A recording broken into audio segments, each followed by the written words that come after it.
밤사이 공개된 생산자 물가지수 PPI, 전일 발표된 CPI와 마찬가지로 인플레이션 둔화 신호를 나타냈습니다. 또 어제 나온 3% 수준의 CPI를 유럽의 인플레 산출 방식을 적용한다면 인플레이션이 이미 연준의 목표치 아래로 떨어졌다는 얘기들도 나오고 있는데요. 인플레이션 완화 소식에 시장 전체가 영향을 받고 있는 가운데 특히 달러 인덱스는 작년 4월 이후 처음으로 100 아래로 미끄러졌습니다. 이에 따라 그동안 킹달러, 갓달러를 외치던 투자자들, 거기에 달러에 투자했던 사람들이 큰 공경에 처하고 있다는데요. 오늘은 이 문제들을 종합적으로 알아보겠습니다. 도움 말씀에 한국경제신문의 한상춘 논설위원 나와 계십니다. 안녕하십니까? 네, 안녕하십니까? 네, 어제 CPI에서 오늘은 PPI가 발표됐는데요. 크게 안정되지 않았습니까? 네, 어제 초에 우리가 미국의 6월 물가를 볼 때 증시보다도 외환시장을 더 주목해서 봐야 된다는 말씀을 드렸는데요. 어제 원달러 환율이 한 15원 정도 급락했어요. 오늘 달러 인덱스가 100m로 떨어져서 아마 달러 투자하시는 분들은 상당히 당혹스럽지 않느냐, 제가 표현을 신중하게 합니다는 당혹스럽지 않겠느냐 하는 생각이 들고요. 오늘도 원달러 환율은 더 떨어질 걸로 봅니다. 그리고 우리가 이 내용이 워낙 중요하기 때문에 미국 관련돼서 얘기합니다는 세계 공장이라는 중국이 2월 생산자 물가가 사실 5.4% 마이너스 떨어졌지 않습니까? 어제는 수출이 상당히 급감했습니다. 14.5% 정도 급감해서 중국이 사실 외 증시에서 자금이 빠지고 채권 시장에 자금이 빠지고 외국 기업이 빠져서 그레이트 차이나 엑서스 현상이 발생하는 이유를 아마 시청자분이 뒤늦게나마 지표상으로 확인할 수 있는 계기가 아니냐 하는 생각이 듭니다. 어쨌든 지금은 세계 증시라든가 모든 사람이 미국의 6월 물가 지표에 지금 관심이 되고 있는데요. 어제 소비자 물가가 많이 떨어졌죠. 그리고 미국은 중국 같은 경우에는 이제 동시에 CPI랑 PPI가 동시에 발표하고요. 그다음에 사실 유럽은 PPI가 먼저 발표하고요. 미국은 PPI가 나중에 발표합니다. CPI보다 그런 차이가 있습니다. 그래서 CPI에서 발표했던 PPI 생산자 물가가 전년 동월비로 0.1% 상승한 거로 나왔는데요. 결국 0%대죠. 그래서 전월에 0.9%보다 크게 하하고 예상치보를 전부 하회하는 모습을 나타내고 있는데요. 사실은 작년에 6월 달에 미국의 PPI가 굉장히 높게 나왔거든요. 한 11% 나왔을 점을 감안해 볼 때 기저효과가 있는 점을 감안했다 하더라도 0.1% 수준은 굉장히 안정됐다 이렇게 보시면 되겠습니다.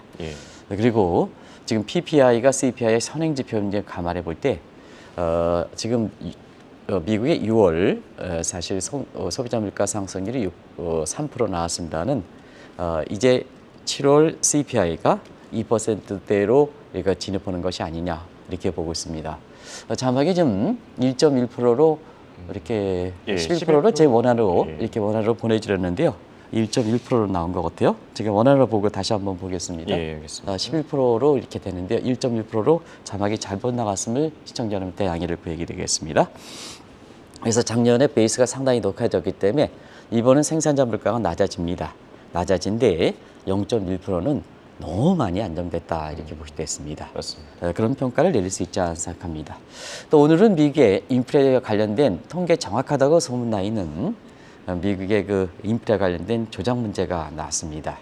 어제도 소비자 물가 관련해서 0.101%포인트의 비밀이다.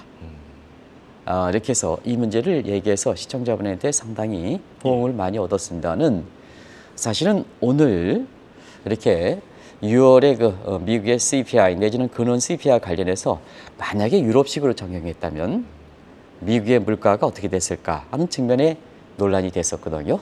일단은 통화지표상의 통화정책의 가장 근간이 되는 6월 CPI를 보겠습니다.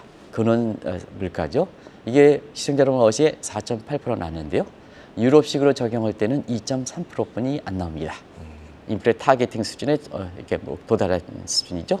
이걸 좀 다른 각도로 6월 CPI를 이건 미국에 산출했던 거고요. 그다음에 6월 CPI 3%를 유럽식 산출 확보를 한번 이렇게 적용해 봤습니다. 근데 1.9% 정도 나와서 2%를 하회하고 있습니다. 그러다 보니까 미국에서 통계 조작이 없겠습니다는 사실 유럽식으로 적용할 때는 이렇게 사실 그 물가가 안정된 거로 나오니까 매파 파월이든가 이런 사람들이 물가를 잡겠다, 뒤늦게 면피성으로 해서 물가를 잡겠다고 강한 노달이 돼서 그걸 뒷받침하기 위해서 물가 지표가 좀 높아야 되거든요. 근데 유럽식으로 산출하면 저렇게 낮게 나오니까 당신들이 물가를 이렇게 높게 해서 금리를 계속해서 높으면 미 국민들의 입장, 저소득 입장에서 죽으려는 거냐, 물가 잡기 위해서 죽으려는 거냐 하는 쪽에 이런 각도에서 6월 물가가 크게 안정됨에 따라서 통계 조작 문제가 실제로 조작은 없겠습니다는 통계 조작 문제가 미 국민들 사이에 나온다 이렇게 보게 됐습니다. 상당히 흥미로운 내용인 것 같은데요. 미국의 인플레이션 산출 방식과 유럽의 인플레이션 산출 방식 어떻게 이렇게 차이가 나는 겁니까? 네, 우리가 이제 지금 세계가 증강현 시대이기 때문에 사실 미국의 물가 지표는 해설이 필요 없을 정도로 이렇게 쭉 해서 다들 나오자마자 다들 아십니다. 그래서 한국경제TV에서는 그거를 한 번 더 뒤집어서 더 깊게 이렇게 해설하는 쪽으로 지금 가고 있는데요. 생소하게 들릴 수가 있습니다. 근데 이런 것이 실질적으로 오면 현실을 이해하는데 도움되지 않겠느냐. 어차피 종전의 이론과 규범과 그다음에 통계 방식이 맞지 않는 뉴노멀 소사이티이기 때문에 한 단계 더 깊게 해서 국내 언론들이 외신에서 다루지 않는 내용들을 심도 있게 분석해 주는 것이 시청자분에 도움되지 않겠냐 하는 생각이 드는데요. 오늘 인플레 통계 조작 문제로 얘기됐던 유럽식과 미국식 방식에 대해서 한번 시청자분에 이해하면 쉽게 이해하실 거로 생각합니다. 일단 각국의 인플레 산출 방법은 물가라는 지표는 아이덴티티, 정체성을 갖고 있기 때문에 물가를 산출할 때 전수조사를 할 수가 없거든요. 통계를 산출할 때는 전수조사할 때 그만큼 시간이 많이 걸리고 비용이 많이 걸리기 때문에 시간을 늦게 인플레 지표를 산출하는 게 좋은 거야. 반드시 그렇지 않습니다. 그래서 표본조사를 하게 되거든요. 표본조사니 구성 항목을 구성한다 이렇게 됐습니다. 그래서 구성 항목을 어떻게 산출할 것이냐. 그다음에 구성 항목별로 가중치를 어떻게 될 것이냐. 저희들이 한국은행에 근무할 때 이 통계 문제에선 이런 문제를 굉장히 처음에 OJT 당시에 이렇게 계산동에 있는 한국은행 연수원에서 이걸 집중적으로 공부를 했는데요. 사실 구성 항목과 가중치는 국가마다 다릅니다. 이걸 탓할 수는 없습니다. 근데 유럽식과 미국식 같은 경우에는 큰 차이가 OER 포함료입니다. 이 OER라는 것은 풀네임이 오너서 자기 집을 갖고 있는 사람이 이퀴밸런트 렌트에서 내지 않는데 자, 내가 임대를 하는 사람은 임대를 내거든요. 근데 자기 집을 갖고 있는 사람은 임대를 내지 않지 않습니까? 그게 이퀴밸런트, 그 동일한 가치를 쳐는 렌트 비용이다. 결국 내지 않는 비용인데 내 자가 소유에 대한 집값이다 이렇게 보겠습니다. 요걸 포함하는 여부가 따라서 사실 미국식과 유럽식은 다르다 이렇게 보겠습니다. 유럽식은 포함하지 않는다. 미국식은 포함한다. 근데 요게 이제 집값이 안정될 때는 유럽식과 미국식의 큰 차이는 없습니다. 지표상으로. 근데 최근처럼 집값이 아주 불안할 때는 포함된 미국은 인플레 지표가 높게 나오는 거고 포함되지 않은 유럽식은 인플레 지표가 낮게 나오는 거거든요. 자, 그러면 어느 쪽이 맞을까 하는 측면은 회계 원리에서 사실 체감 경기, 지표 경기 괴리는 상당히 줄여진다는 측면에서 보면 지금 지불한 비용을 가지고 물가를 산출하는 것이 오히려 더 좋지 않느냐 해서 유럽식 방식, 한국도 유럽 방식을 채택하는 입장이거든요. 그래서 시청자분도 이거 물가가 높으는데 한국에서 발표되는 소비자 물가는 굉장히 낮네. 우리가 2.7%인데 지금 생활 물가 같은 경우는 굉장히 높은데 낮네. 이렇게 되는 것은 한국의 집값 산출에서도 유럽식 방식을 많이 돼서 집값 산출을 포함하지 않는 이런 쪽에 나오는 결과다 이렇게 됐습니다. 결과적으로 보면 이 상상 속에 집값에 해당된 OER을 포함하는 미국은 인플레 지표가 굉장히 높게 나오는 거고 유럽식은 낮게 나오는 거다. 자, 그러면 유럽식으로 산출해보자 할 때는 미국의 물가가 3%가 1.9%, 근원 CPI가 4.8%가 2.3%. 자, 미국 국민 입장에서는 물가가 이렇게 안정됐는데 당신네들은 물가를 잡겠다고 또 올려? 그렇죠. 그러면 자, 지금처럼 20년 동안 저물가 저금리 체제에서 언제는 돈 빌려가지고 쓰라 해놓고 지금 물가를 잡겠다고 금리를 올려? 내가 지금 한계 속에 중하위 계층들은 사는데 이자 비용이 조금만 증가하면 거리로 내모는 거냐? 왜 유럽식으로 산출하지 않느냐? 하는 쪽에 이렇게 이 문제가 오늘 터져 나오게 된 배경이다 이렇게 보게 됐습니다. 그렇죠. 사실 불만이 나올 수밖에 없는 상황인 것 같은데요. 네네. 최근 월가에서 재미있는 표현이 다시 등장했다고 합니다. 파월 의장이 샤워실의 바보에서 아직까지 빠져나오지 못했다. 오랜만에 듣는 표현인데 어떻게 생각하십니까? 네. 시청 여러분도 아시겠습니다는 아주 인큐가 마르기 전에 예. 우리가 보면 5월 페드 회의, 6월 페드 회의 이렇게 해서 페드 회의의 의록 보겠습니다. 어느 때는 피봇 얘기했다가 또 피봇이 아니다 매파로 얘기했다가 회의록 결과가 나오고 예. 파월 의장도 경기가 둔화된다, 물가는 이렇게 안정되는 추세를 감안할 때 앞으로는 뭐냐, 금리 인상 추세에서 좀 벗어나겠다 하다가 또 뭐냐, 또 연내 2차례 좀 올리겠다 이런 입장이니까 본인이 샤워실 가지고 같은 지표로서 그 샤워실의 틀을 따라서 왔다 갔다 한다는 얘기입니다. 예. 그러면 국민들은 불편하거든요. 시장의 혼선을 초래하거든요. 이게 밀턴 프리드만이 얘기했던 사실 샤워실의 바보다 이렇게 얘기거든요. 그런 각도에서 보면 자, 국민 경제 금리라는 지표만큼 가장 큰 영향을 미치는 게 어디 있습니까? 그래서 국민 입장에서 보편적 지표는 아무리 페드의 멤버들 그다음에 사실 파월이 훌륭하다 하더라도 그 사람한테 맡길 수가 없다는 얘기입니다. 그래서 자의성, 당신들이 샤워실을 왔다 갔다 하면서 국민들은 얼마큼 뭐냐, 저 미국의 통계 조작 문제까지 이렇게 얘기할 정도로 굉장히 민감하지 않습니까? 그래서 그 자의성을 좀 배제시키자 해서 마이탈 룰, 통화 준칙을 이렇게 근거해서 통화 정책을 추진해야 된다. 이렇게 얘기하는 거거든요. 예. 그런 과정에서 보면 지금은 자 페드라든가 그 다음에 파월 의장의 신뢰가 많이 떨어지다 보니까 지금 상태에서 어떻게 보면 페드라든가 그 다음에 페드의 그 이렇게 의장이 교체령까지 불거질 정도로 굉장히 위기 상황을 맞았을 때 이걸 구해낼 수 있는 방법이 누가 있자? 자, 구해낼 수 있는 방법이 누구냐? 결과적으로 헬리콥터 밴에 해당되는 대공황의 전문가, 위기의 전문가, 그다음에 2008년 서브프라임 모기런 사태, 2009년 리먼 브러스 사태를 훌륭하게 극복했다고 평가받는 벤 버너케 들어와야 되지 않느냐 예. 하는 쪽의 얘기가 나오거든요. 그래서 벤 버너케 최근에 페드의 물가에 대한 파월의 물가에 대한 어조력에 대해서 강하게 비판했습니다. 두 가지입니다. 자, 통화정책은 선제성이다. 2021년 4월 달에 인플레 쇼크가 발생했을 때 그 이전에 그걸 포착을 해야지 프리엠프티브 선제적으로 물가를 국민의 부담 없이 올리더라도 천천히 올릴 수 있지 않느냐. 예.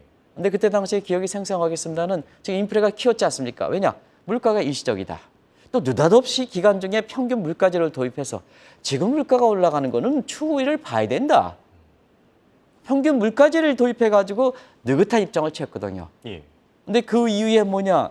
작년 3월 달에 인플레 목표치 4배 대비해서 화들짝 올라가다 보니까 결과적으로 뭐냐? 뒤늦게 이렇게 자기 자신이 인플레 판단에 실수하고 금리도 빨리 선제성으로 올리지 못한 상태에서 인플레를 키워서 뒤늦게 뭐냐? 물가를 금리를 화들짝 올리다 보니까 국민들 입장에서 어떻습니까?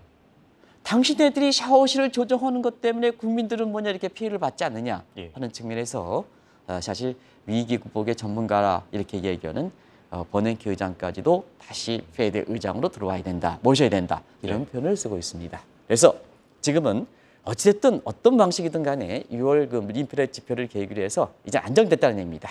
우여곡절이 안정됐다는 얘기입니다.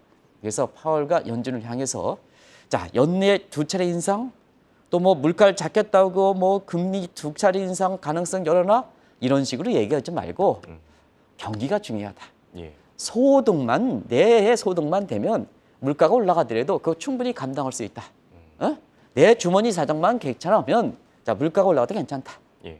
이 입장이거든요. 그래서 경기를 해서 소득 가처분 소득 좀 늘려달라 하는 쪽으로 해서 오랜만에 들어보시죠. 바보야. 지금부터는 물가 안정됐으니까 파월과 페드의 경기야. 이렇게 해서 지금 호소하는 목소리가 나오고 있다. 리포트 됐습니다. 예. 말씀하신 대로 지금 인플레이션 지표가 크게 안정되면서요. 연준도 빠르게 반응하고 있지만 시장이 더 바쁘게 움직이는 것 같습니다. 네. 6월 이제 앞으로 6월 인플레 지표가 이제 모두 끝났지 않습니까? 예. 여러 가지 해석이 나오고 페드 의원들도 이렇게 당하면 어쩔 수 없죠. 다음 이렇게 해서부터 다음부터 블랙아웃 기간이 들어가나요? 이렇게 예. 해서 사실 그 신중을 6월달 회의를 앞두고 블랙아웃 들어갑니다는 여러 가지 해석이 나오겠죠. 근데 6월 전도표 상의 페드 의향의 금리 인상점이 전도표는 연내 2차례 인상으로 나오죠. 근데 이번에 오늘 PPI에 이렇게 지표 발표를 계기로 해서 이제는 우리가 K 점도표도 제시해 드렸습니다. 월스트리트 점도표가 나왔습니다. 예. 오죽 못 믿었으면 6월 페드의 점도표를 못 믿었으면 페드 은사들을 못 믿었으면 사실 FOMC 회의와 함께 미국의 예비 연방공개시장위원회를 만들어야 된다 해서 섀도우 오픈 마켓 커미티 해서 FOMC 대비해서 SMC를 설립해야 된다. 제2의 페드를 설립해야 된다는 논의와 함께 자 월스트리트의 점도표가 나왔습니다. 월스트리트 점도표 시청자 여러분 아실 겁니다. 7월은 어떻게 하면 인상한다 하더라도 여름 휴가철에는 금리가 동결된다. 한 차례 그친다. 일부에서는 오히려 연내 금리 인하 가능성 여기까지 나오는 거죠. 예. 그런 상태에서 월스트리트 점도표가 나왔다 이렇게 됐습니다. 자연스럽게 오늘 3대 지표가 계속해서 올라가고 있습니다는 가장 많은 영향을 받는 게 달러 인덱스죠. 그래서 오늘 말씀도 주셨습니다는 우리가 이번 주부터 계속해서 이 달러 가치 문제에 대해서 말씀을 드렸었는데요. 예. 인덱스가 마침내 100m로 떠졌습니다. 그러다 보니까 가장 당혹스러운 것이 뉴욕 연준이다. 올해 3월 달에 달러 임페리얼 서클 요걸 제시했는데요. 예. 사실상 100이 붕괴되다 보니까 달러 가치가 양괴되다 보니까 지금 차원에서 보면 달러 서클 인플레 문제에 대해서 논쟁이 재점화된 상태에서 자, 폴 크루만 교수는 달러에 대안이 없다. 달러도 이상이 떨어지면 달러에 대안이 없다. 나중에 설명드리겠습니다는. 예. 그러나 반대론이 지금 고개를 드는 상황이다. 그런 각도에서 어제 원달러 환율이 1274원까지 하루에 15원 정도 급락하는 이렇게 예. 모습을 보였었는데요. 오늘은 이것이 1270원 밑으로 떨어지지 않겠나 이렇게 예상되고 있습니다.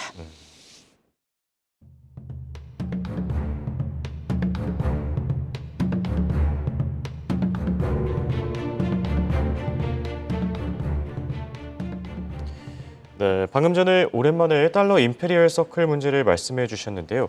6월 CPI 발표 이후에 달러 가치가 흔들리는 게 바로 이 보고서의 역풍 때문이다. 이런 시각들이 있다고요? 네, 달러 임페리얼 서클 문제에 대해서는 지난 3월 초에 예. 뉴욕 연준이 발표할 때 저 제목이 자막에 나가겠습니다는 저 제목 가지고 말씀드렸습니다. 달러 임페리얼 서클이다 해서 요 메커니즘은 시청자 여러분도 다 아실 겁니다. 연준이 계속해서 매파니까 인플레 안정을 매파니까 이렇게 금리 인상도 긴축이거든요. 예. 긴축하면 달러 강세돼야. 그러면 세계 제조업과 교육이 위축된다. 예. 그러면 신흥국 위기가 발생한다. 미국적으로 블랙아웃이다. 블록컷이다. 모든 게 미국적으로 빨려들어간다. 예. 그러면 달러 중심의 브레튼 우즈 체제는 다시 강화된다. 예. 이런 거를 믿고 2, 4분기에 사실 달러 인덱스가 다시 100원대 이상으로 올라가지 않느냐. 또 일부 일본은행에 한국에 무슨 전무를 하는 사람은 다시 2분기에 원달러 환율이 1,400원 이상으로 올라간다. 한번 제목을 좀 바꿔주시기 바랍니다. 바꿔주시기 바랍니다. 시청자 여러분이 다 이렇게 1,400원대로 재진입한다 하는 쪽을 얘기했거든요. 예. 자, 문제는 그 후로 3개월이 지났습니다. 6월 CPI가 안정됐습니다. 자, 그러다 보니까 달러 임페리얼 서클 문제에 대해서 과연 형성될 것이냐 하는 측면에 의문이 강하게 제기된다. 달러 인덱스가 100m로 떨어지다 보니까 의문이 제기된다. 결과적으로 보면 3월 달에 달러 임페리얼 서클을 믿고 또 1부에서 2분기에 원달러 환율이 1,400원 이상 다시 올라갈 것이다. 킹달러가 달러 재현될 것이다.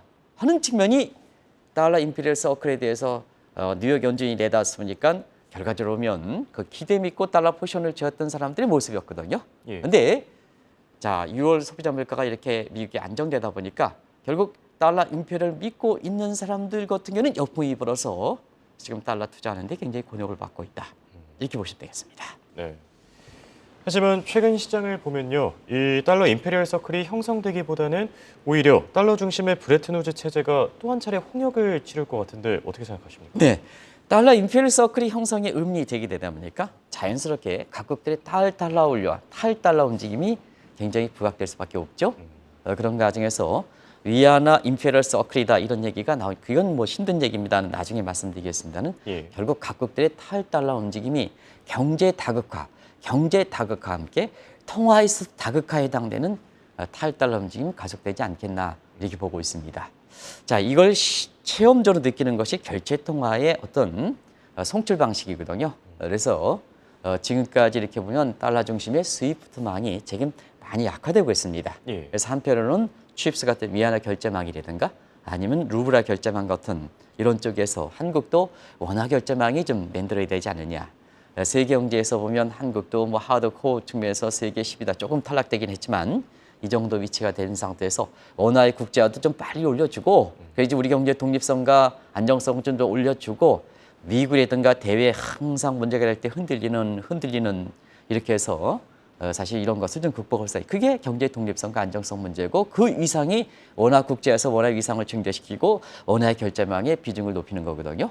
그런 것이 결과적으로 보면 돈을 벌어서 왜 달러만 외환보유고에 집중해서 우리가 해놓아야 될까? 예. 왜 글로벌 시늉리를 달러 시늉리 이펙트를 우리가 지불해야 될까? 이런 측면에서 우리가 하는 시각이거든요. 그런 각도에서 보면 달러가 미국의 그 물가 안정을 계기로 해서 달러 임페리얼 서클이 보장되지 못한다면 각국들의 탈달러 노력, 경제 독립성과 안정성을 지키는 아우타키적 사고로 갈 때 달러 중심 체제는 또 한 차례 위기를 맞지 않겠느냐는 시각도 만만치 않게 제기된다 이렇게 볼 수 있습니다. 그렇다면 기축통화 역할을 해온 달러가 흔들린다면 앞으로 어떤 통화가 대체할 수 있겠습니까? 네, 폴 크루만이 달러의 대안이 없다 예. 하는 시각에서 사실 이것이 지금 굉장히 거세게 논의되고 미실에서는 잘 전해주지 않고 있는데요. 예. 달러 인덱스가 100 밑에 떨어지다 보니까 달러 임페리얼 서클과 함께 자 그러면 달러 위상이 떨어졌을 때 현존 통화 중에서는 위안화, 유로화, 엔화 뭐 원화는 들어가지 못하겠죠. 현존 통화 없습니다. 대안은 없습니다. 누누이 말씀드립니다. 예. 그래서 제3의 방안인 세계 단일 통화 논의가 디지털상에는 United States of World거든요. 월드. 아메리카가 아니라 월드입니다. 세계가 하나입니다. 디지털상으로 천천히 맺혀서 세계가 레벨 플레이닝 필드니까 컨트리 투 컨트리, 네이션 국경이 무너졌거든요. 예. 그러다 보니까 자 세계 결제 통화도 단일 통화 가야 되지 않느냐. 이제 국가별로 법정 통화에 해당되는 분을 없애야 되지 않느냐 하는 시각에 세계 단일 통화가 그동안 나왔다고 볼 때 있습니다. 그것이 달러레이션인 글로벌 유로화 방안이든 테라 방안이든 뭐 위안화를 국제화하는 방안이든 근데 위안화 국제화는 뭐 시진핑 입장이니까 예. 이런 방안이 내는데 현실적으로는 세계 단일 통화가 논의되기 어렵습니다. 그래서 디지털 환경의 네트워크 체제에 맞게끔 디지털 이렇게 통화 예. 소위 센트럴 뱅크 디지털 커런시 문제가 나오는 거거든요. 이 또한 사실 될 때 미국이 지금의 달러 중심에서 글로벌 시니어리티 팩트를 가지고 있는 점을 포기하겠느냐? 포기하지 못하니까 위안화의 그 디지털 위안화 문제에 대해서 선도권을 뺏기더라도 디지털 달러를 도입하지 못하는 거거든요. 예. 근데 결국 도입하기는 도입할 거로 이렇게 봅니다. 그만큼 연구라든가 이런 걸 통해서 사실 그런 과정에서 시청자를 한번 보겠습니다. 오프라인 상에서는 지금 경제 다극합니다. 근데 달러 중심 체제의 브레튼 우즈 대책 가기 어렵습니다. 결제 통화는 사실 실물 통과의 일종의 동맹 역할을 하기 때문에 그 위상을 미국이 받아들여야 됩니다. 그런 과정에서 미국이 대외 정책 측면에서 포린 어페어스에 자 그동안 중국과의 디커플링 대립적 관계에서 앞으로는 디리스킹 전략으로 가야 된다 하는 쪽이 지금 블링컨이라든가 앨런이라든가 좀 이따 존 캐리라든가 11월 달에 바이든과 시진핑의 정상회담이 가질 거로 이렇게 봅니다는 그게 지금 미국의 대정책이거든요. 역시 달러 정책도 지금까지 달러 중심의 패권 체제에 해당되는 그리고 다른 데를 버리는 디커플링 전략에서 이제는 경제 대극화 그다음에 탈달러 움직임을 수용해야 되지 않느냐. 그래서 다른 통화도 서로 공존하는 그리고 대립적 관계에서는 리스크를 줄이는 것이 오히려 달러지를 유지할 수 있다. 달러 패권보다는 서로 딜리스킹 전략을 가야 되지 않느냐. 그런 각도에서 작년부터 킹달러, 각달러를 마치 유행처럼 얘기했던 분들한테 얘기했습니다. 그분들의 시각을 했고 달러 투자할 때면 손실이 많이 겪겠습니다. 작년 10월째 1,448원에서 지금 1,270원입니다. 많이 했습니다. 그래서 킹달러, 갓달러는 달러 패권의 디커플링 시각이다. 근데 지금은 세계 경제 다극화에 함께 미국도 디리스킹 전략으로 가야 된다. 또 미국도 이제는 경제 다극화를 받아들여서 달러의 주도권을 가져가야 돼. 다른 통화를 인정해주는 그래서 서로 공존을 모색하는 디리스킹 전략으로 갈 것이다. 그래서 킹달러, 갓달러라는 문제를 마치 유행처럼 추진해서 그걸 믿고 포지션을 가면 손실을 국민들이 미친다 하는 것을 다시 한번 강조해드리겠습니다. 시각이 완전히 바뀌고 있다는 걸 말씀드리겠습니다. 예.